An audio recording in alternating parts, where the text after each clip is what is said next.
हृदय स्वास्थ्य की समस्याएं वैश्विक स्तर पर गंभीर चिंता का कारण रही हैं। हर साल इसके कारण लाखों लोगों की मौत हो जाती है। हृदय रोग या कार्डियोवैस्कुलर डिजीज दुनिया भर में पुरुषों और महिलाओं की मौत का प्रमुख कारण रहे हैं। साल 2024 में भी हृदय स्वास्थ्य के लिए काफी महत्वपूर्ण रहा। लाखों लोगों की हार्ट अटैक और कार्डियक अरेस्ट के कारण मौत हो गई।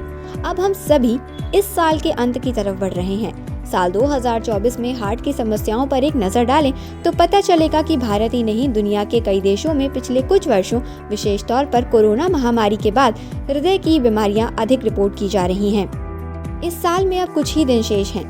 जल्द ही हम नए वर्ष में प्रवेश करने जा रहे हैं। डॉक्टर कहते हैं कि हृदय स्वास्थ्य की चुनौतियां अभी कम नहीं हुई हैं। साल 2025 में इस पर नियंत्रण पाया जा सके, इसके लिए जरूरी है कि हम सभी हार्ट को स्वस्थ रखने के लिए लगातार प्रयास करते रहें। हृदय रोगों के कारण कई हस्तियों की हुई मौत। साल 2024 में हृदय की गंभीर बीमारियों के कारण अकेले भारत में लाखों मौतें हुई। 20 फरवरी 2024 को लोकप्रिय टेलीविजन अभिनेता ऋतुराज सिंह का 59 वर्ष की आयु में कार्डियक अरेस्ट से निधन हो गया।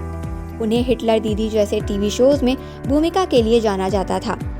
इसी तरह अभिनेत्री कविता चौधरी की मौत अचानक दिल का दौरा पड़ने से हो गई। वो उड़ान और प्रतिष्ठित विज्ञापनों में काम कर चुकी थी। टीवी एक्टर और मॉडल विकास सेठी की भी मौत हार्ट अटैक की वजह से केवल 48 साल की उम्र में हो गई। देश में हार्ट अटैक और कार्डियक अरेस्ट के कारण होने वाली मौतों की खबरें पूरे साल चर्चा में रही।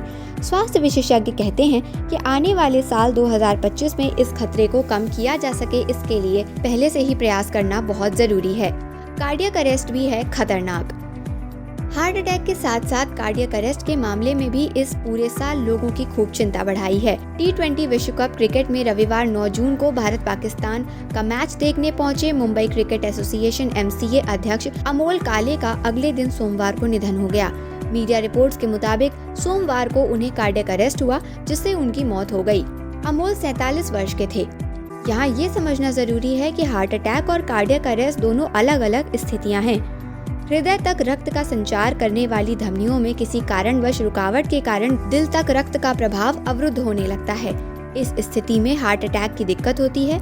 वहीं कार्डियक अरेस्ट की स्थिति में दिल अचानक से धड़कना बंद कर देता है। वैक्सीनेशन के कारण हार्ट अटैक की सामने आई बातें। कोरोना संक्रमण और इसके कारण होने वाली मृत्यु के खतरे को कम करने में वैक्सीनेशन की बड़ी भूमिका रही है। कुछ रिपोर्ट्स में आशंका जताई गई कि वैक्सीनेशन के कारण हार्ट अटैक और वयस्कों में मृत्यु के मामले बढ़ गए हैं। हालांकि भारतीय आयुर्विज्ञान अनुसंधान परिषद ने आश्वस्त करते हुए कहा कि वैक्सीन पूरी तरीके से सुरक्षित है और इसके कारण किसी तरह की समस्या नहीं हो रही है। ICMR ने एक अध्ययन के आधार पर कहा कि कोविड-19 टीकाकरण पूरी तरीके से सुरक्षित है। वयस्कों में बढ़ी हुई मृत्यु दर के लिए वैक्सीनेशन को जिम्मेदार नहीं माना जा सकता। CPR सीखना आज की जरूरत। स्वास्थ्य विशेषज्ञ कहते हैं कि हृदय रोगों का जोखिम भविष्य में भी रहेगा, इसलिए पहले से ही इसके बचाव के उपाय करना और हार्ट अटैक की स्थिति में कैसे जान बचाई जाए, इस बारे में समझना आवश्यक है। हार्ट अटैक की स्थिति में अगर तुरंत CPR देकर रोगी को आपातकालीन चिकित्सा मिल जाए तो इससे जान बचाई जा सकती है। हृदय रोगों के खतरे से बचे रहने के लिए लाइफस्टाइल और आहार को ठीक रखना, समय समय पर ब्लड प्रेशर, शुगर की जांच कराना और इसे कंट्रोल रखना आवश्यक है।